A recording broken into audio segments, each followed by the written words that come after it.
Pandian store சரியில்லை, இனி என்ன நடக்க போகுது அப்படின்னு தான் பார்க்க போகிறோம். பாண்டியன் ஒரு இடத்துக்கு கிளம்புறாரு. சொல்கிறாரு, நான் வந்தவொடனே நீ கிளம்பி போ, ஒன்றும் பிரச்சனை இல்லை.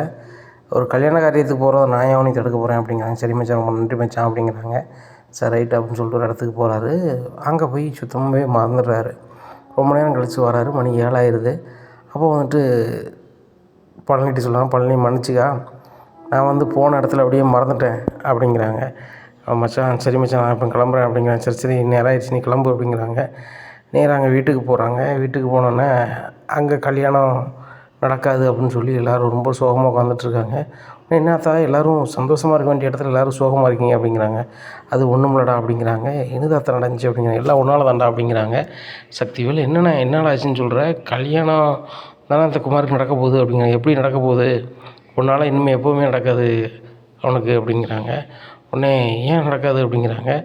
நீ அந்த வீட்டில் வந்து எடுபடியாக வேலை பார்த்துட்ருக்கியான், பொண்ணு வீட்டுக்காரங்க ரொம்ப ஃபீல் பண்ணுறாங்க. குமாருக்கு பொண்ணு பார்த்த இடம் சாதாரண இடம் கிடையாது, நம்மளை மாதிரி பெரிய ஜமீன். அவங்களுக்கு ஏகப்பட்ட சொத்து, ஏகப்பட்ட பிஸ்னஸ்ஸு. சரியா, ஒரே பையன், அங்கேயும் ஒரே பொண்ணு, கட்டி வச்சா ஜெயின்னு இருந்திருப்பான். உன்னால் வாழ்க்கையே போச்சுட்டா அப்படிங்க. என்னால் என்ன வாழ்க்கை போச்சு, புரியுத மாதிரி சொல்லுங்கள் அப்படிங்கிறாங்க. உங்கள் கூட பிறந்த அண்ணன் தம்பி நீங்கள் 3 பேரில் 2 பேர் இருக்கீங்க, இன்னொரு ஆள் வரலையான்னு கேட்டாங்க. அவர் இடத்துக்கு போயிருக்கான் அப்படிங்கும்போது அவங்க சொல்கிறாங்க, இடத்துக்கு எந்த இடத்துல இருப்பார் எனக்கு தெரியும், ஒரு மளிகை கடையில் எடுபடியாக இருக்கார், அந்த கடையை தாண்டி தான் வந்தோம், அந்த கடையில் கூட நாங்கள் ஒரு கூல்ட்ரிங்க்ஸ் கூட வாங்கினோமே அப்படிங்கிறாங்க. இதை கேட்ட உடனே எங்களுக்கே ஒரு மாதிரி ஆயிடுச்சு. அவங்க இதை சொல்லிவிட்டு அப்படியே கிளம்பிட்டாங்க. வீட்டில் போய் ஃபோன் அடிக்கிறாங்க, இந்த மாதிரி பொண்ணுன்னு சொல்லிட்டு நம்ம கேட்டு நீங்கள் வர வேண்டாம்.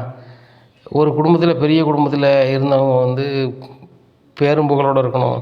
இப்படி அடுத்தவங்ககிட்ட போய் எடுபடியாக இருக்கும்போது நாளைக்கு வந்து என் குடும்பத்தில் வந்து அசிங்கமாக பேசிடுவாங்க. அதனால் அந்த சம்மந்தம் நம்ம கலக்க வேண்டாம்னு சொல்லிட்டு போயிட்டாங்க அப்படிங்கிறாங்க. என்னென்ன சொல்கிறீங்க, குமாருக்கு என்னென்ன குறை, அவங்க இப்படி சொல்லிட்டு போகிறாங்க அப்படிங்கிறாங்க. குமாருக்கு குறை இல்லைடா, குறை எல்லாமே உனக்கு தான். அந்த பாண்டியன் வந்து இந்த வீட்டில் எதுவுமே நடக்கக்கூடாதுன்னு சொல்லிட்டு தான் முதல்ல கோமதியை கூப்பிட்டு போனான். அதுக்கப்புறம் எங்கள் அண்ணம்மாவை கூப்பிட்டு போனான். ஆமாம், என் அம்மாவன். இப்போ அண்ணா ஒன்றாங்க வேலைக்கு வச்சுக்கிட்டு இப்போ இந்த குடும்பத்தில் நிரந்தரமாகவே கல்யாணம் ஆகாத அளவுக்கு பண்ணுறான். இவ்வளோத்தையுமே பாண்டியன் தான் பண்ணிகிட்டு இருக்கான். நீ அவங்களோட சேர்ந்து ஆடிக்கிட்டு இருக்க. உன்னெல்லாம் அந்த வீட்டில் விட்டதுக்கு எங்கள் அம்மையை தான் அப்படின்னு சொல்லிட்டு ஒரு பக்கத்தில் கிடந்த ஒரு கலந்து தூக்கிட்டு மேலே ஓங்குறாரு. ஓங்கினோடனே முத்துவேல் சொல்கிற மாதிரி கீழே வைக்கல முதல்ல அப்படிங்கிறாங்க. அண்ணே நீங்களும் வர வர சரியில்லைண்ணே, எதுனாலும் என்னையே நீங்கள் சத்தம் போடுறீங்க, என்னையே நீங்கள் அடிக்கிற மாதிரி வந்து யோங்குறீங்க, வைக்கிறீங்க, எல்லாம் செய்கிறீங்க. ஆனால் வந்து இந்த வீட்டில் என்ன நடக்கும் பார்த்துட்டு தானே இருக்கீங்க அப்படிங்கிறாங்க. எல்லாம் பார்த்துட்டு தான் இருக்கேன். பழனி வந்து இன்றைக்கி போகல இப்போ பாண்டியன் வீட்டுக்கு, அவன் போய் ரொம்ப நாள் ஆச்சு. ஏன்னா அப்போ நம்ம சொல்லி பார்த்தோம், கேட்கல, அங்கேயே விட்டுட்டோம். ஆனால் வந்து இனிமேல் நீ அங்கே இருந்தால் சரி வராது, பேசாமல் இங்கேயே இருடா பழனி, உன்னால் வந்து குமார் வாழ்க்கை ரொம்ப போகுது அப்படிங்கிறாங்க. இது என்னென்ன பெரிய கூத்தாக இருக்குது, அவனுக்கு ஒருத்தன் பொண்ணு கொடுக்கணும்னா நான் எங்கே இருக்கணுமா, நம்மளுக்குலாம் இங்கே செட் ஆகாது, உங்கள் குணத்துக்கு எனக்கு சரியே வராது அப்படிங்கிறாங்க. டேய் உங்கள் மச்சானுக்கு என்னடா தராது, சம்பளமும் கிடையாது, ஒன்றும் கிடையாது, அந்த கடையில் 200 300 எடுத்து செலவுக்கு எடுத்து சுற்றிக்கிட்டு இருக்கு அப்படிங்கிறாங்க. ஆமாம், இந்த விஷயம் உனக்கு எப்படி தெரியும் அப்படிங்கிறாங்க. ஆமாம், பெரிய ரகசியம், இதை தான் ஊருக்கு குழம்பிக்கிட்டு இருக்கியே. 200 அங்கே போய்ட்டுருக்கேன், தினம் உனக்கு பாக்கெட் மணி 20,000 தரேன்டா, இங்கே இருக்கியாடா அப்படிங்கிறாங்க. அதெல்லாம் தேவையில்லை அப்படிங்கிறாங்க. டேய் 20,000 தரேங்க, நீ அங்கே தான் இருப்பாங்க, அங்கே என்னடா இருக்குது, ஓ உங்கள் அக்கா மூலம் அங்கே கட்டிக்கலான்னு சொல்லி அப்படி இருக்கியா, உங்கள் அக்கா வந்து அதான் ஒன்று உட்கார வச்சுருக்காளா, அரசியை கட்டி தானே, நீ பேசாமல் இங்கேயே இருன்னு சொல்லிட்டாளா, அப்படி இப்படி நீ வந்து உங்கள் அக்கா மூலம் தான் கெட்டு வைப்பேன்னு சொன்னேன், நீ வெளுத்துப்பட வெளுத்து அப்படிங்கிறாங்க. எனக்கு அந்த நினப்பும் இல்லை, அந்த பிள்ளைகளுக்கும் அந்த நினப்பு இல்லை. அதுபோக வந்து எங்கள் அக்கா பிள்ளைய நான் வந்து முறை பிள்ளைய பார்க்க போகிறதில்ல, அது வந்து என்னுடைய மகளாக தான் பார்க்கேன். நீங்கள் என்றைக்குமே இந்த வார்த்தையை சொல்லாதாங்கண்ணே, அது நல்ல பேர் இருக்காது, பிறகு என் குணம் நல்லா இருக்காது அப்படிங்கிறாங்க. என்னடா ஒரு மாதிரி குரல் ஒசருது அப்படிங்கிறாங்க. பிறகு என்ன ஒசர தான் செய்யும் அப்படிங்கிறாங்க. உடனே கோமதி அம்மா சொல்கிறாங்க, அவன் சொல்லல என்ன தப்பு இருக்குது, அக்கா மோளை வந்து அவன் மோளாக பார்க்குறான், இதில் தப்பு ஒன்றும் கிடையாது, மருமகளை தான் பார்க்கணும் அப்படின்னு அவசியம் ஒன்றும் கிடையாதுல்ல, ஏன்னா அவன் கரெக்டாக தான் இருக்கான், நீங்கள் தான் கரெக்டாக இல்லை சக்திவேலு அப்படிங்கிற. ஆமாம்மா, நான் கரெக்டாக இருக்கேன், நீங்கள் கரெக்டாக இருக்கீங்க, நான் கரெக்டாக இல்லை, அப்படி தானே, அதனால தான் பொண்ணு வீட்டுக்காரன் வந்து கல்யாணத்தை வேண்டான்னு சொல்கிறானே. அப்போ குமாருக்கு என்ன சொல்ல போகிறீங்கம்மா, நீங்களும் உங்கள் பையனும் அப்படிங்கிறாங்க. இந்த முத்துவேல் சொல்கிற, கொஞ்சம் சக்திவேலு, நம்ம பார்த்து பரிசோதிச்சு செய்வோம் அப்படிங்கிறாங்க. ஆமாண்ணே, இப்போ உங்களுக்கு புதுசாக உங்களுக்கும் கூட எதிர் வீட்டுக்காரங்க மேலே பாசம் வந்துட்டு அப்படிங்கிறாங்க. என்னடா பாசம் வந்துட்டு அப்படிங்கிறாங்க. இல்லை, நான் எந்த விஷயம் செஞ்சாலும் செய்யாதனா என்னென்ன அர்த்தம், நம்ம வீட்டில் ஒரு நல்ல காரியம் நடக்க மாட்டேங்குது, ஆனால் அவன் வீட்டில் தொடர்ந்து நல்ல காரியம் நடந்துக்கிட்டே இருக்குது. அவன் அவ்வளோ பிள்ளைகளுக்கும் கல்யாணம் முடிச்சிட்டான், ஒரு பிள்ளைக்கு மட்டும் தான் கல்யாணம் முடிக்கலை. அதுபோக கல்யாணம் முடிச்சு ஹனிமூன் அங்கே இங்கேன்னு அனுப்புகிறான். நம்மளுக்கு ஒரு பிள்ளைக்கு நம்மளால் கல்யாணம் முடிச்சு வைக்க முடியுதானே இந்த வீட்டில்? அவ்வளோ பெரிய சாபக்கேடாக இருக்குது. இந்த வீணாக போனவன் அவங்களோட கிடந்து நம்மளை அசிங்கப்படுத்திகிட்டு இருக்கான் அப்படின்னு சொல்லிட்டு பழனியை வெளுன்னு வெளுக்காங்க. வெளுத்தோன்னா அங்கே பூசை தாங்க முடியாமல் ஓடுதாரு. அப்போ பாண்டி வந்துடுறாரு. மச்சான் மச்சான் மச்சான் மச்சான் நீ காப்பாற்றுங்க மச்சான் அப்படிங்கிறாங்க. அவன் மேலே இது கை வைக்க அப்படிங்கிறாங்க. என் தம்பி அவன் மேலே கையை உனக்கண்ணா அப்படிங்கிறாங்க. அவன் என் மாப்பிள்ளை, அதுக்கப்புறம் தான் அவன் தம்பி அப்படிங்கிறான். உனக்கு எப்படியா தம்பியாக வருவான்? நீ யார்றா முதல்ல? உங்கள் அப்பன் பேர் என்ன பேருடா? உங்கள் அப்பா அத்தை பேரை தெரியாத நீலாம் வந்து என் தம்பிக்கு மச்சான், நான் வந்து அதை கேட்டுக்கிட்டு இருக்கணுன்னே, சி நீலாம் ஒரு ஆள். உனக்கு இருக்க இடம் இல்லாமல் நாங்கள் எங்கள் வீட்டுக்கு திருநெல்வேலி இருக்க இடம் கொடுத்தோம். சாப்பாட்டுக்கு வழி இல்லைன்னா என் கடையில் வேலை கொடுத்து ஒரு வயிற்று போட்டோம். ஆனால் நன்றி கிட்ட போய் என் தங்கச்சியை கூட்டி போயிட்டு எங்களை அசிங்கப்படுத்தி 2 தலைமுறையாக நாங்கள் உங்கள்கிட்ட அசிங்கப்பட்டுக்கிட்டு இருக்கோம். நீ ஆனந்தம் அடைஞ்சிக்கிட்டு இருக்க. இப்போ என் பையனுக்கு கல்யாணம் முடிச்சு வைக்கலான்னு பார்த்தா என் தம்பிக்காரனை உங்கள்கிட்ட வேலைக்கு வச்சுக்கிட்டு நீ வந்து எங்களை அசிங்கப்படுத்திக்கிட்டு இருக்க. பொண்ணு வீட்டுக்காரன்னு இதை ஒரு குறையா சொல்லி பொண்ணு தர மாட்டாங்க. என்னடா நினச்சிக்கிட்டு இருக்க அப்படின்னு சொல்லிட்டு டவார்னு கையை நீட்டி பாண்டியன் சுவட்டில் ஒரு போடு போட்டுருந்தார். போட்ட உடனே பாண்டியன் ரொம்ப நிலகுலைஞ்சு நிற்கிறாரு. அந்த சூழ்நிலையில் உணவு டெலிவரி பண்ணிட்டு கரெக்டாக கதிர் வராரு. கதிர் பார்த்தோன்னே கதிருக்கு கொதிச்சு போகுது. எங்கள் அப்பா மேலே எப்படில கையை வைப்பேன் அப்படின்னு சொல்லிட்டு வீட்டு ஓரத்தில் ஒரு உரல் பக்கத்தில் இருந்த கழுந்தை தூக்கிட்டு ஓடி வந்து ஒரே போடுதாரு செப்பில். செப்பு இறங்கிடுது. எம்மாங்கிறாங்க. உடனே முத்துவேல் ஓடி வராங்க. ஓடி வந்து பிடிங்க பிடிங்க பிடிங்க அப்படிங்கிறாங்க. உடனே எல்லோரும் பிடிச்சி கொண்டு போகிறாங்க. நீ போட முதல்ல அப்படிங்கிறாரு பாண்டியன். எங்கள் அப்பாவை கை நீட்டுற அந்த கை உனக்கு இருக்கக்கூடாது அப்படின்னு சொல்லிட்டு போகிறாங்க. இந்த சூழ்நிலையில் குமார் வந்துடுறாரு. எப்படிடா எங்கள் அப்பா மேலே நீ கை வைப்ப அப்படின்னு சொல்லிட்டு அவர் அங்கே கிடக்கிற பொருள் தூக்கிட்டு ஓடி வர்றாரு. உடனே கதிர் இங்கே தூக்கிட்டு ஓட்டு போகிறாங்க. அந்த ஆளை குமாரை வெளுன்னு வெளுக்காரு கதிர். உடனே கதிர் விட்றா அப்படின்னு சொல்லிட்டு ஒரு போடு செவட்டில் ஒன்று போடுதாரு. போட்டோன்னே அப்பா இவன் என்ன பேசுதான் பாருங்கப்பா அப்படிங்கிறாங்க. அவன் இன்னும் பேஸ்ட்டு போட்டுண்டா, அவனுக்கு கல்யாணம் முடிக்கலங்கிற ஆதங்கத்தில் பேசிகிட்டு இருக்காங்க. விடு, நம்மளாலலாம் கல்யாணம் நிற்கலை. உங்கள் மாமன் நீங்கள் தான் வேணும் வந்து இருக்கான், அதனால தான் வந்து கல்யாணம் நிற்கு அப்படிங்கிறாங்க. இன்னும் உங்கள் மாமனுக்கு இந்த வீட்டுக்கு சம்மதம்னு சொல்லி நீ வீட்டுக்கு போ அப்படிங்கிறாங்க.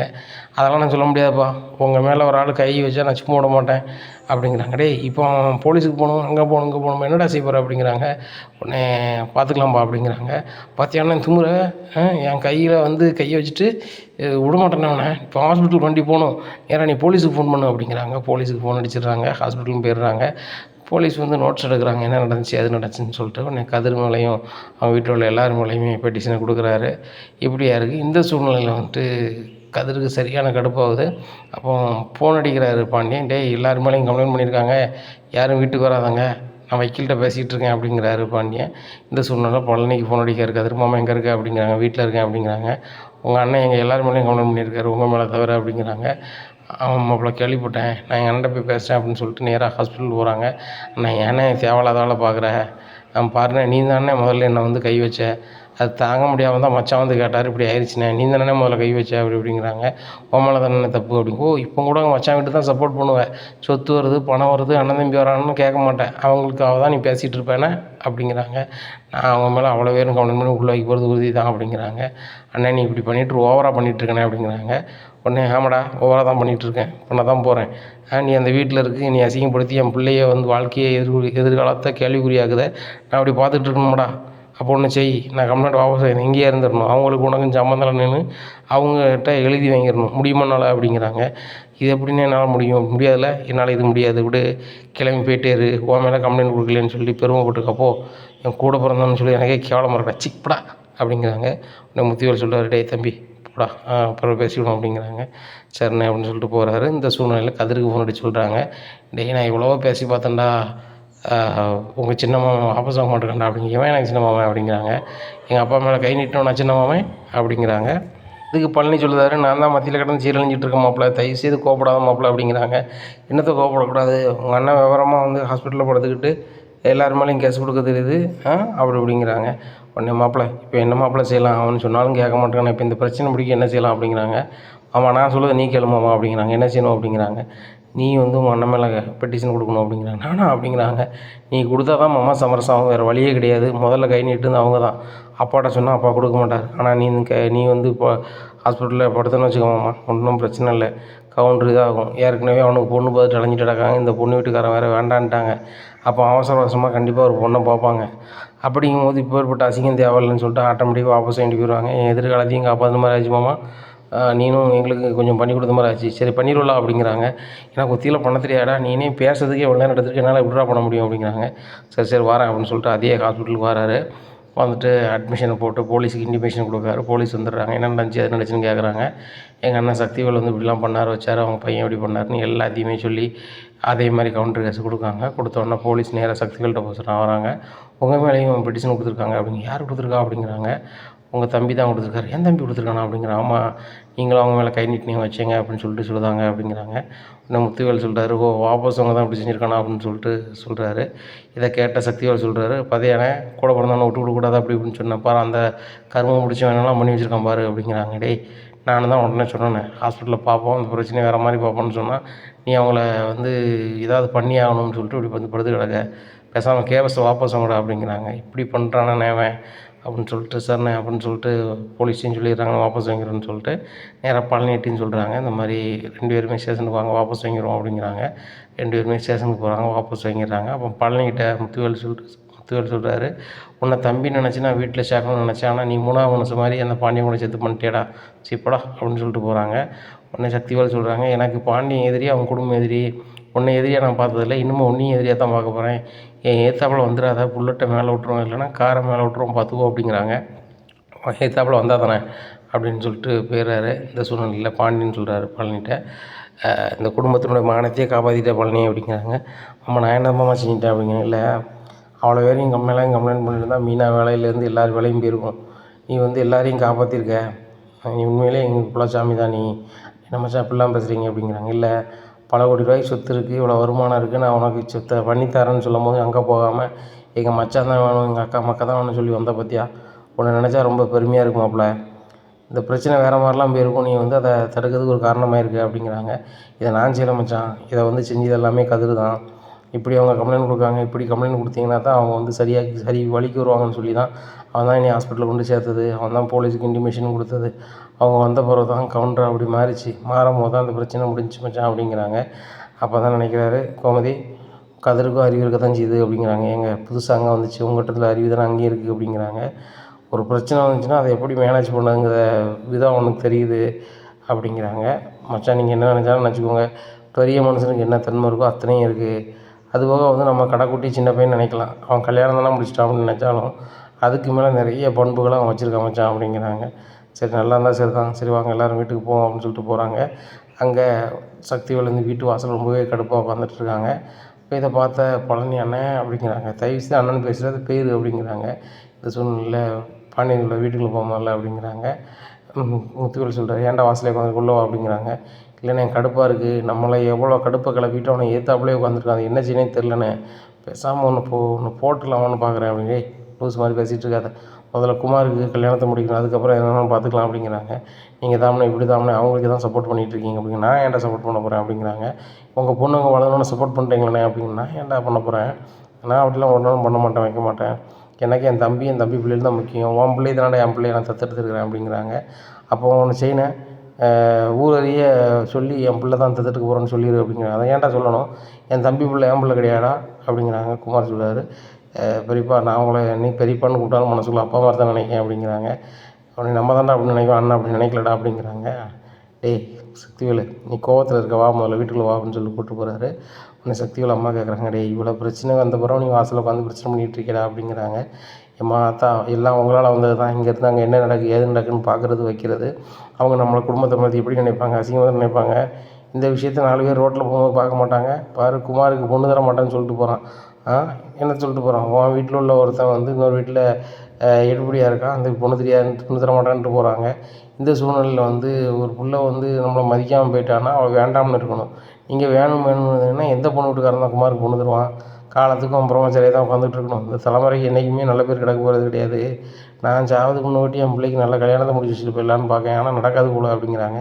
ஏங்க இப்படி அவசரமாக பேசுகிறீங்க அப்படிங்கிறாங்க. மாதிரி ஆமாம் மாதிரி இதெல்லாம் சக்கரையாக பேசு, உன் பையனுக்கு கல்யாணம் முடிக்கணும் வைக்கணும் உனக்கு அக்கறை இல்லை, பேத்திக்கு அக்கறை இல்லை, பெருமைக்கு அக்கறை இல்லை, நான் ஒருத்தர் மட்டும் கல்யாணம் முடிக்கணும்னு சொல்லி என்ன போகுது, எல்லோரும் இப்படி தான் பண்ணிகிட்ருக்கீங்க, என் பையன் வாழ்க்கை தான் என்ன ஆகும்னு தெரில, மற்ற ஓடுகாலியெல்லாம் வந்து பெரிய இவங்க மாதிரி பேசுனாங்க, பெரிய லெவலில் செலவு பண்ணி கல்யாணம் முடிக்கிறதுக்கு ரெடி பண்ணோம். ஆனால் வீட்டு மானத்தை காப்பாற்றாமல் போனாங்க. ஆனால் குமார் இந்த வீட்டு மானத்தை காப்பாற்றுறதுக்கு எல்லா முயற்சியும் பண்ணுறான். ஆனால் அவனுக்கு ஒன்றும் நடக்க மாட்டேக்கே அப்படி இப்படின்னுட்டுருக்காரு.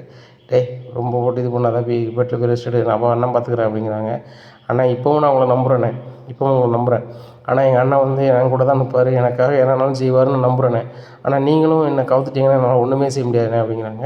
நான் ஏன்டா கவுக்க போகிறேன், உனக்கு வந்து அடிபட்டது வந்து ஒரு மாதிரி இருக்க, நீ போய் ரெஸ்ட் எடுப்போ அப்படிங்கிறாங்க. டேய் குமார், இந்த பொண்ணு இல்லைனா வேறு பொண்ணையும் கொலைப்படுதா அப்படிங்கிறாங்க.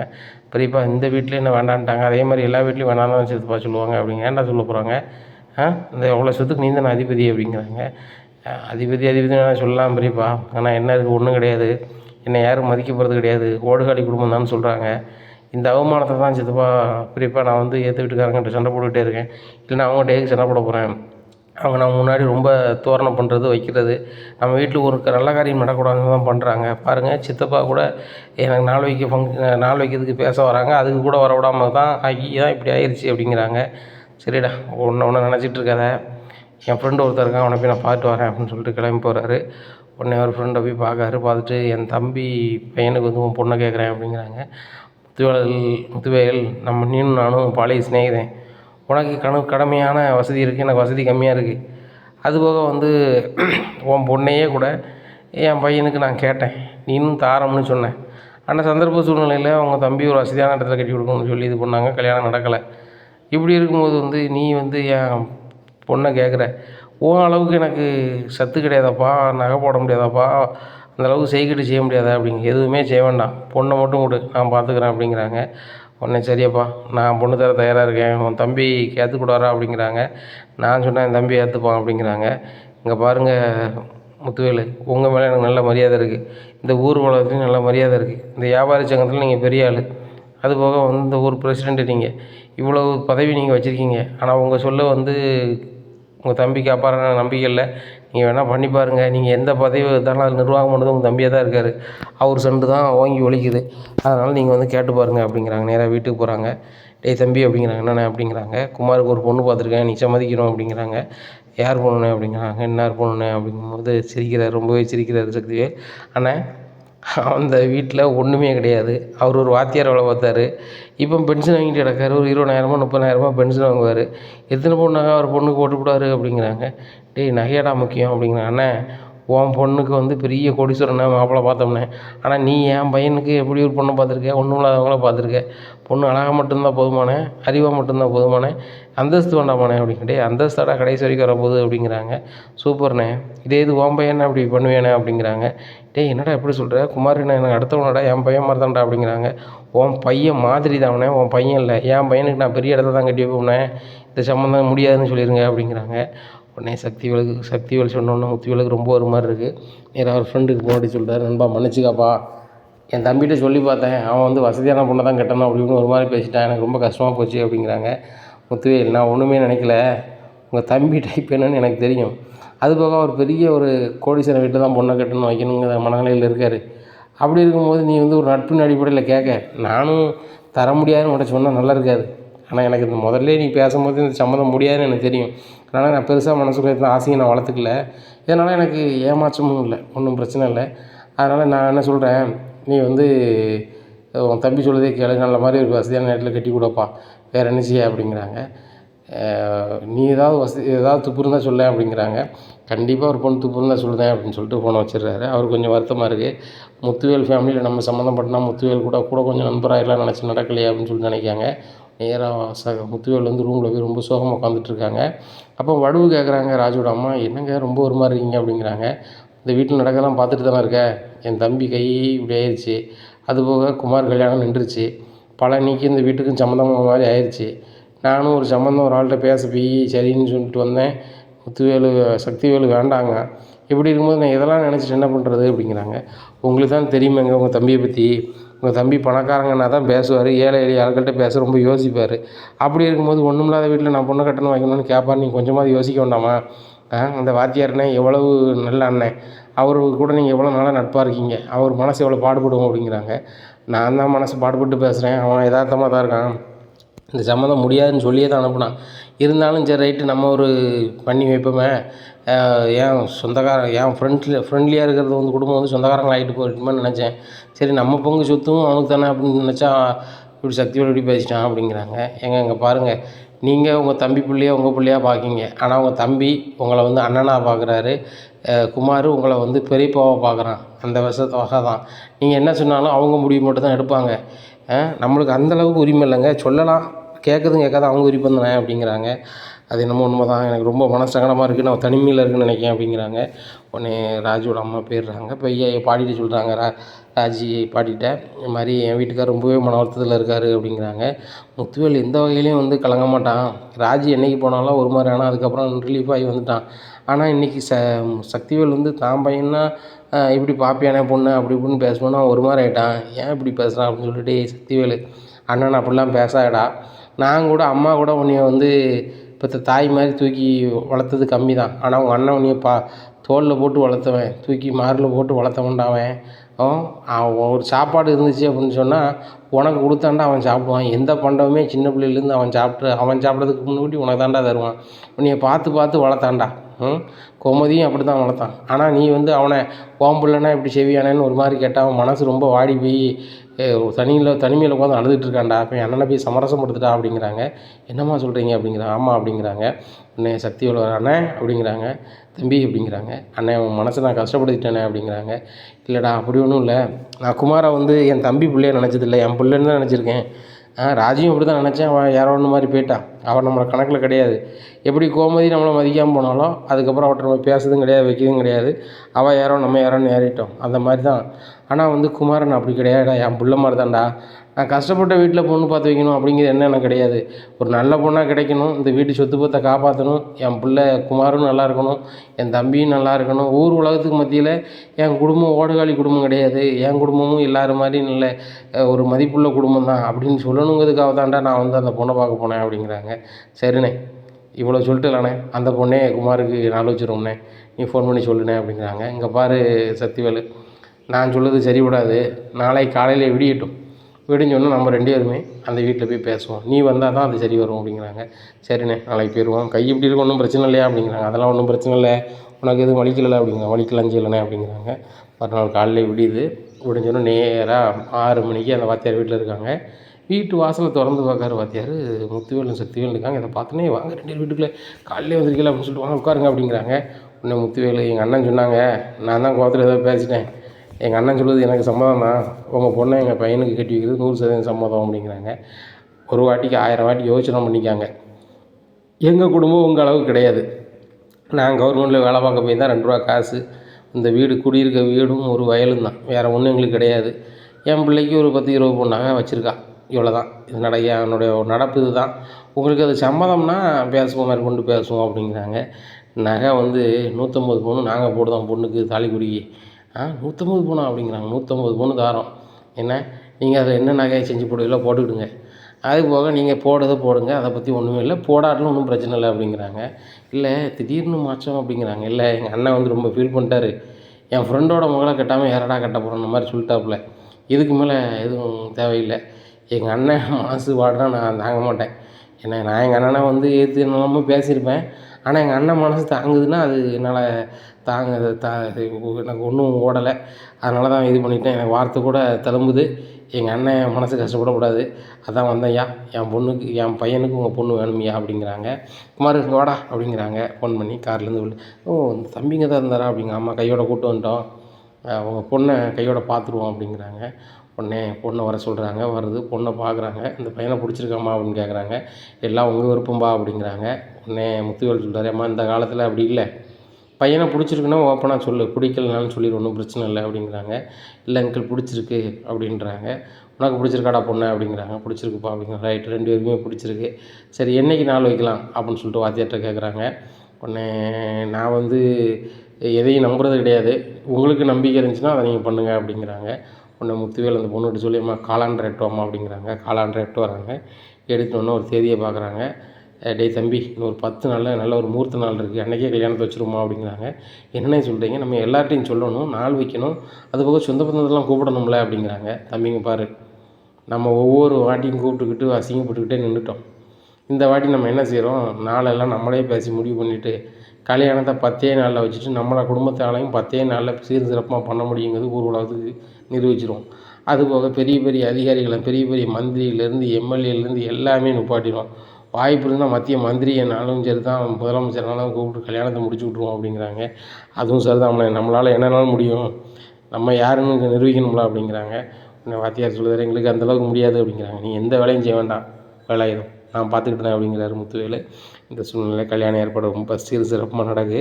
பத்திரிக்கை உடனே அடிக்கிறாங்க, ஊர் பூரா கொடுக்குறாங்க. இந்த சூழ்நிலையில் ஏத்தாப்புல பழனி வராரு, சக்திவேல் வராரு.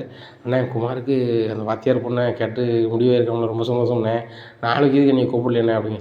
துறப்போ நீ யாரா நீ, நாளைக்கு நான் எவனையுமே கூப்பிடலடா, உன்னையாண்டா கூட போகிறேன் 3ஆம் மனுஷனை வெளில போடா, எங்கள் மேலே கம்ப்ளைண்ட் கொடுக்க உன்னால் தான்டா அசிங்கப்பட்டுருக்கோம் பேர் அப்படிங்கிறாங்க. உடனே பழனி போகிறாரு. இந்த சூழ்நிலை குமார் அப்படிங்கிறாங்க, சித்தப்பா நீங்கள் என்னெல்லாம் பேசுகிறத வச்சுக்காதீங்க அப்படிங்கிறாங்க. டேய் கண்டவன்லாம் உனக்கு என்னடா சித்தப்பா ஒன்று உறவு முறை சொல்லி பேசிகிட்டு இருக்கு அப்படிங்கிறாங்க. அப்படின்னு சொல்லிட்டு காரில் ஏறி போயிடுறாங்க. உடனே முத்துவேல் ஒரு அண்ணன் அப்படிங்கிறாங்க, உண்மையிலே எனக்கு இன்னும் கோபம் குறையலை, சக்திவேல் அளவுக்கு நாங்கள் பேச தெரியாது, சரியா நீ போயிருப்பா, ஏன்னா கல்யாணம் வச்சுருக்கு, இந்த நேரத்தில் வந்து நம்ம ஏதாவது பேசிக்கிட்டு நல்லா இருக்காது அப்படிங்கிறாங்க. அண்ணே நீ தானே நீ எல்லா விஷயத்துலையும் கூப்பிடணும்னு சொல்லுவேன், நீ ஒதுக்கி விடுதேனே அப்படிங்கிறாங்க. டேய் நான் ஒதுக்கி விடலை, அன்னைக்கு நடந்துக்கிட்டது நீ தவறு, என்ன நடந்திருந்தாலும் நீ வந்து எங்கள் மேலே நீ கம்ப்ளைண்ட் கொடுத்துருக்கூடாது. நான் உன்னைய தம்பின்னு தலையில் மேலே தூக்கி வச்சு ஆடுதேன், ஆனால் நீ 3ஆம் மனுஷன் மாதிரி பண்ணிட்டேன், அண்ணனுக்கு ரொம்ப வலிச்சுட்டான், நீலாம் என் வயசில் சரி பாதி இளையவன், எனக்கு புள்ள மாதிரி, நான் உன்னை புள்ள மாதிரி நினச்சா நீ வந்து என்ன 3ஆம் மனுஷன் மாதிரி நினச்சி என் மேலே கம்ப்ளைண்ட்டு. உங்கள் அண்ணி என்னடா செஞ்சா, இல்லை நம்ம அம்மா என்ன செஞ்சு எல்லார் மேலேயும் கொடுத்துருக்க சவுட்டு மேனிக்கு, ரொம்ப மனசுக்கு வேதனையாக இருக்குது அப்படி இப்படின்னு சொல்லுதாங்க. அண்ணன் வேறு வழி இல்லைண்ணே, எப்படியாவது சமரசமாக போகணுங்கிறதுக்காக தான் அப்படி செஞ்சேண்ணே அப்படிங்கிறாங்க. நீ உன் சைடில் உள்ள தான் பார்க்குற, இந்த சைடில் எப்படி மனசு வலிக்கும் அப்படிங்கிறது நினைக்கல, அண்ணன் முத்துவேல் அண்ணன் எப்படி ஃபீல் பண்ணுவா நீ நினைக்கல பற்றியா ஒரு நிமிஷம் அப்படிங்கிறாங்க. அண்ணன் கண்ணவன்ட்லேயும் பேசிகிட்டு இருக்கீங்க, நீங்கள் காரில் இருங்க அப்படிங்கிறாங்க சக்திவேல். உடனே காரில் ஏறிடுறாங்க. உடனே பழனி நினைக்காரு, சொந்த அண்ணன் மாதிரி அண்ணன் மகன் இவங்களே இப்படி பேச மாட்டேங்கிறாங்கன்னு சொல்லிட்டு அப்படி அழுதுகிட்டு இருக்காரு. இந்த சூழ்நிலை பாண்டியன் வர, என்ன இங்கே நின்று அழுதுகிட்டு இருக்கு அப்படிங்கிற, ஒன்றுமே மச்சான் அப்படிங்க, என்ன சொல்லு அப்படிங்கிறாங்க. இல்லை மச்சான் 10 நாளில் குமாருக்கு கல்யாணமா, அது கூட என்ன வரக்கூடாதுன்னு சொல்கிறாங்க அப்படிங்கிறாங்க. உடனே சாரிடா மாப்பிள்ள அப்படிங்கிறாங்க. ஏன் மச்சான் அப்படிங்கிறாங்க. இல்லை எங்களால் தானே உனக்கு வந்து இப்படி ஆயிடுச்சு, இல்லைனா நீனும் ஆளை போல உங்கள் அண்ணன் கல்யாணத்துக்கு நிற்க தானே செய்வேன் அப்படிங்கிறாங்க. இல்லை மச்சான் அவங்களே என்ன 3ஆம் மனுஷமாக நினைக்க ஆரம்பிச்சிட்டாங்க, நானே அவங்க மேலே கம்ப்ளைண்ட் கொடுத்து வச்சேன்னு சொல்லுதாங்க, எனக்கு வேறு வழி தெரில மச்சான், என் மருமகுமாரை காப்பாற்றணும், என் மச்சான் வீட்டுடைய மானத்தை காப்பாற்றணும்னு சொல்லி செஞ்சேன், அவங்க எங்கள் அண்ணன் வீட்டு மானத்தை காப்பாற்றணும்னு சொல்கிறாங்க, நான் யார் சைடில் எனக்குன்னே எனக்கு தெரில மச்சான். எங்கள் அக்கா வந்து என்னை வந்து சின்ன வயசில் தாய் மாதிரி பார்த்துக்கிட்டான், எங்கள் தாய் ஒரு இடத்துக்கு போகும்போது பிள்ளை அங்கே தானே போகும், அதே மாதிரி தான் எங்கள் அக்கா கல்யாணம் முடிச்சு வந்தாலும் நான் உங்கள் வீட்டுக்கு வந்தேன் மச்சான். அதுக்கப்புறம் எங்கள் அக்கா பார்த்த பிள்ளைகளை என் பிள்ளைகள் மாதிரியே நான் வளர்க்க ஆரம்பிச்சிட்டேன், என் பிள்ளைகளை விட்டு நான் எங்கே மச்சான் போவேன், அதனால தான் இங்கேயே இருந்துட்டேன். இவங்க எனக்கு சொத்து பத்து தரேன், கல்யாணத்தை முடிச்சு வைக்கேன், என்னென்னாலும் பண்ணுதேன், செலவுக்கு தரேன்னு சொல்லும்போது அது எனக்கு பெருசாக தெரில மச்சான். எனக்கு பெருசாக தெரிஞ்சது எல்லாமே எங்கள் மச்சான், எங்கள் அக்கா பிள்ளைகள் தான். என்ன அரசியை கூட எனக்கு கல்யாணம் முடிச்சு வைக்க போயிடலன்னு சொல்லிட்டு நான் அந்த வீட்டில் இருக்கல மச்சான், அப்படி ஒரு நினப்பு என்றைக்குமே எனக்கு கிடையாது, இதை சொல்லி தான் அவங்க பேசுனாங்க அப்படிங்கிறாங்க. டேய் பழனி, நானே பல முறை நினச்சிருக்கேன், உனக்கு எதுக்கு நான் இன்னும் பொண்ணு பார்க்காம இருக்கேன், நல்லா நினச்சிப்பார், 1000 பேர் வந்து எனக்கு மாப்பிள்ளையாக வந்தாலும் உன்னை மாதிரி வராது, அரசியை உனக்கு தான் கட்டி வைக்க போகிறேன், சரியா, அந்த காலகட்டத்துக்காக தான் உனக்கு பொண்ணே பார்க்காம வச்சுருக்கேன், நீ சரவணன்னு மூத்தவன், ஏன் உனக்கு வந்து கல்யாணம் முடிச்சு வைக்க தெரியாதா, எதுக்கு நான் அரசிக்கு வந்து நீ கலெக்டர் ஆன பிறகு தான் கல்யாணம்னு சொல்லிக்கிட்டு இருக்கேன், அவள் படிப்பெல்லாம் முடிக்கட்டும், முடிஞ்ச பிறகு நான் உனக்கு கட்டி வைக்க தான் போகிறேன், நீ என் பிள்ளையாக தான் என் வீட்டிலே தான் இருக்க போகிற அப்படிங்கிறாங்க. இல்லை மச்சான் உங்கள் பெருந்தன்மை நான் பாராட்டுறேன், அரசியை வந்து என் பிள்ளையாக தான் பார்க்கேன் அப்படிங்கிறாங்க. அப்படிங்கப்பா, நான் என் மனசுக்குள்ளே அரசியை உனக்கு கட்டி வைக்கணும், நம்ம ஒரு பொண்ணு நம்ம கடைக்குட்டி பொண்ணை ஒரு இல்லாத பெண்ணு கட்டி வைக்கணும்னு நினச்சேன், அப்போ நம்ம மச்சினனும் ஒரு இல்லாதவன் தானே, அவனுக்கு கட்டி வைப்போம் நல்ல மாதிரி இருக்கட்டும்னு நினச்சி தான்ப்பா அந்த வார்த்தையை சொல்லுதேன், உனக்கு பிடித்தம் இல்லை அப்படின்னா வேறு இடத்துல பொண்ணு பார்க்கலாம் அப்படின்னுட்டுருக்காங்க. சரி வா முதல்ல வீட்டுக்கு போவோம் அப்படிங்கிறாங்க. நேராக வீட்டுக்கு போகிறாங்க. வீட்டுக்கு போனோன்னா பாண்டியன் வந்து கொம்மிட்டு சொல்லுவாங்க, கோமதி இந்த மாதிரி நான் பழனிகிட்ட பேசினேன், அரசியை கட்டி வைக்கலாம் கொஞ்ச நாள் ஒரு அவள் படித்து முடிக்கட்டுன்னு சொல்லிட்டு அப்படிங்கிறாங்க. அவன் என்னங்க சொன்னான் தம்பி அப்படிங்கிறாங்க. அவன் குழந்த மாதிரி எனக்கு அப்படி வேண்டாம், அக்கா அம்மாவாக எனக்கு உறவு முறையில் இருந்தாலும் அது வந்து சரி வராது மச்சான் அப்படி இப்படின்னு சொல்கிறான் அப்படிங்கிறாங்க. அப்படி எங்கே சொல்கிறான், இதனால தானங்க அவனுக்கு இவ்வளோ நாள் நம்ம வேறு இடத்துல பொண்ணே பார்க்காம வச்சுருந்தோம் அப்படிங்கிறாங்க. சரி அப்போ நம்ம வேறு இடத்துல பொண்ணு பார்க்க ஆரம்பிச்சிடுவோம் அப்படிங்கிறாங்க. அதுவும் சரிதாம்மா, அவன் பிள்ளை மாதிரி நினைக்கும் போது நம்ம எப்படி கட்டி வைக்க முடியும் மனசார, ஏன்னா அப்படிங்கிறாங்க. சரிங்க, ஒரு புரோக்கரை வர சொல்லி அவனுக்கு ஒரு பொண்ணு பார்க்க சொல்லுங்கள் அப்படிங்கிறாங்க. சீக்கிரம் பார்த்துருவோம், உங்கள் அண்ணன் வீட்டில் 10 நாளில் கல்யாணமா அப்படிங்கிறாங்க.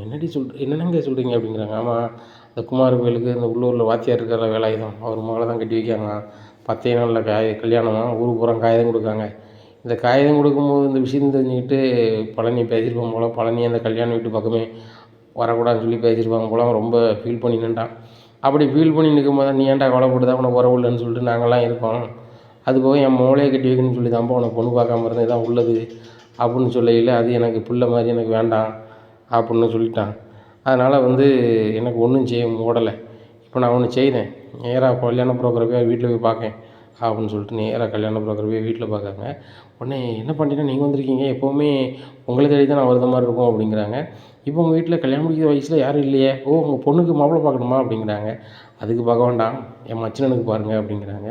மச்சினனுக்கா, அவங்க வீட்டில் கூட இப்போ கல்யாணம்னு சொல்லிட்டு காகிதம்லாம் கொடுத்துட்ருக்காங்க அவங்க அண்ணன் பொண்ணுக்கு அப்படிங்கிறாங்க. உங்களுக்கு வாய்ப்பு இருந்துச்சுன்னா என்ன, அந்த கல்யாணத்துக்கு முன்னாடியே ஒரு வாரத்தில் கல்யாணம் முடிக்கிற மாதிரி கொண்டு இருந்தால் சொல்லுங்கள், உடனே முடிச்சிருக்கோம் அப்படிங்கிறாங்க. என்ன பாண்டியன் இவ்வளோ அவசரப்பட்டீங்கன்னா எப்படி அப்படிங்கிறாங்க. அவசரம் அதுக்கு இல்லை, இவனை ஒரு ஆளாகவே மதிக்காமல் அந்த வீட்டில் கல்யாணம் நடக்குது. அதுக்கு முன்னாடி இவனுக்கு கல்யாணம் ஆயிடுச்சுன்னா நான் யாருன்னு அவங்களுக்கு புரிஞ்சிடும், அதுக்காக தான் அப்படிங்கிறாங்க. ஓ பாண்டியன் அதான் கணக்கு பண்ணி பார்க்கலோ, சரி பாண்டியன் எங்கள் சொந்தக்காரத்தில் ஒரு சொந்தத்தில் ஒரு பொண்ணு இருக்குது பார்க்கலாமா அப்படிங்கிறாங்க. அதெல்லாம் ஒன்றுமே பிரச்சனை இல்லை, பிள்ளை நல்ல பிள்ளை அப்புறாணிய பிள்ளைன்னா ஒன்றும் பிரச்சனை கிடையாது, எந்த பிள்ளையாக இருந்தாலும் பிரச்சனை கிடையாது, நகை ஒரு பிரச்சனை கிடையாது, 10 பவுனுக்கு தாலிக்கூடி மாப்பிள்ளை சார்பில் நான் போட்டுருவேன், ஒன்றும் பிரச்சனை இல்லை அப்படிங்கிறாங்க. அப்போது கல்யாணம் முடிஞ்ச மாதிரி தான். பையனுக்கு அப்பா கிடையாதுல, அந்த பிள்ளை மூலஜாதகம், அதனால் கட்டி வச்சா கரெக்டாக இருக்கும் அப்படிங்கிறாங்க. சரி ரைட்டு, எப்போ போய் பார்க்க போகலாம் அப்படிங்கிறாங்க. நாளைக்கு வாங்க பாண்டியன் பார்க்க போயிடுவோம், எத்தனை மணிக்கு வரணும் அப்படின்னு கேட்குறாரு. நாளைக்கு ஒரு 3 மணி வாக்கில் வாங்க, வெயில் தார போயிடுவோம் அப்படிங்கிறாங்க. சரி நானும் என் வீட்டம்மா வரோம், இந்த பொண்ணை பார்த்துட்டு பூ வச்சுருவோம் அப்படிங்கிறாங்க. சரி அப்படிங்கிறாங்க. மாப்பிள்ளை வருவாரா அப்படிங்கிறாங்க. அவனையும் கூப்பிட்டு வந்துடுறேன் அப்படிங்கிறாங்க. மறுநாள் 3 மணி ஆகுது. 3 மணி ஆகணுன்னே பழனி ஒரு இடத்துக்கு போகணும் வா அப்படிங்கிறாங்க. எங்கே மச்சான் அப்படிங்கிறாங்க. சொன்னாதான் ஒரு ஹீரோ பைக் எடுத்துட்டு வா அப்படிங்கிறாங்க. அக்கா வந்திருக்காங்க அப்படிங்கிறாங்க. ஒரு இடத்துக்கு போகிறோம் அப்படிங்கிறாங்க. நேராக ஒரு இடத்துக்கு போகிறாங்க. என்ன விஷயம் இங்கே வந்திருக்கோம், சத்தண்டா வா அப்படிங்கிறாங்க. உட்கார வைக்காங்க. நீ என்னதுக்கா, நீ என்ன சொல்லுக்கா அப்படி, கொஞ்சம் நேரத்தில் உனக்கே தெரிஞ்சிடும்டா அப்படிங்கிறாங்க. அங்கே பார்க்குறாங்க, ஒரு பொண்ணு காஃபி கொடுக்கு. என்னக்கா இந்த காஃபி குடிக்க தான் இவ்வளோ தூரம் வந்தோமா அப்படிங்கிறாங்க. டேய் இதாண்டா பொண்ணை பாருடா, அவங்க பிடிச்சிருக்கா அப்படிங்கிறாங்க. எனக்கா அப்படிங்கிறாங்க. உனக்கு தான்டா பாருடா அப்படிங்கிறாங்க. பிடிச்சிருக்கா அப்படிங்கிறாங்க. சரி ரைட்டு, 2 பேருக்குமே ஜாதகம் வரும்போதே பார்த்தேன், நல்லாயிருக்கு, கல்யாணத்தை ஒரு வாரத்தில் வச்சுருவோம் அப்படிங்கிறாங்க. சரி ரைட்டு, நம்ம சொல்லுற மாதிரி கோயிலில் வச்சுருவோம் அப்படின்னு சொல்லிட்டு உள்ளூர் கோயிலே ஒரு வாரத்தில் கல்யாணத்துக்கு ஏற்பாடு பண்ணிடுறாங்க. உடனே பழனிக்கு ரொம்ப சந்தோஷம். ஆனால் அண்ணன் மாதிரி வரணும், அம்மாவும் நம்ம கல்யாணத்துக்கு வரணும்னு மனசுக்குள்ளே நினைக்கிறாரு. இந்த சூழ்நிலையில் கோமாரி சொல்லுதாங்க, அக்கா எனக்கு கல்யாணம் முடிக்கல ரொம்ப சந்தோஷங்க்கா, ஆனால் நான் தாலி கட்டும்போது அம்மாவும் அண்ணன் மாதிரியும் இருக்கணும், மைனி மாதிரி இருக்கணும்னு ஆசைப்படுதேன், என்ன செய்யணும் எனக்கு தெரிலக்கா அப்படிங்கிறாங்க. அப்போ என்ன எனக்கும் ஒன்றும் புரியலடா அப்படிங்கிறாங்க. அப்போ ஒன்று செய்வேங்க்கா, எனக்கு ஒரு யோசனை இருக்குக்கா அப்படிங்கிறாங்க. என்ன அப்படிங்கிறாங்க. நம்ம வீட்டு முத்தத்தில் கல்யாணத்தை முடிச்சிடுவோங்க, அப்படி முடித்தோம்னா கண்டிப்பாக சவுண்டு கேட்டு எல்லோரும் வெளியே வருவாங்க, எனக்கும் அவங்க இல்லைன்னு ஃபீலிங் இருக்காதுலக்கா அப்படிங்கிறாங்க. சரி நான் இதை உங்கள் மச்சான்ட்டு சொல்லுதேன் அப்படின்னு சொல்லிட்டு பாண்டியன்ட்டு இந்த விஷயத்த சொல்கிறாங்க கோமதி. இதை கேட்ட பாண்டியன் அப்படியே அழுதுடுறாரு. சரி மாப்பிள்ளை உன் எண்ணம் போல் இருக்கட்டும் அப்படின்னு சொல்லி மாப்பிள்ளை வீட்டுக்காரங்கிட்ட பேசிட்டு பாண்டியன் வீட்டு வாசல்லே மணமேடையை போட்டு வீட்டுக்கு தெரிகிற மரியாதையில் கல்யாணத்தை முடிக்காங்க. முடிக்கும்போது மாங்கல்ய சவுண்டு கேட்டோன்னா எல்லோரும் வீட்டிலேருந்து ஓடி வராங்க. எல்லோரும் பார்க்கும்போது தாலி கட்டுறாங்க.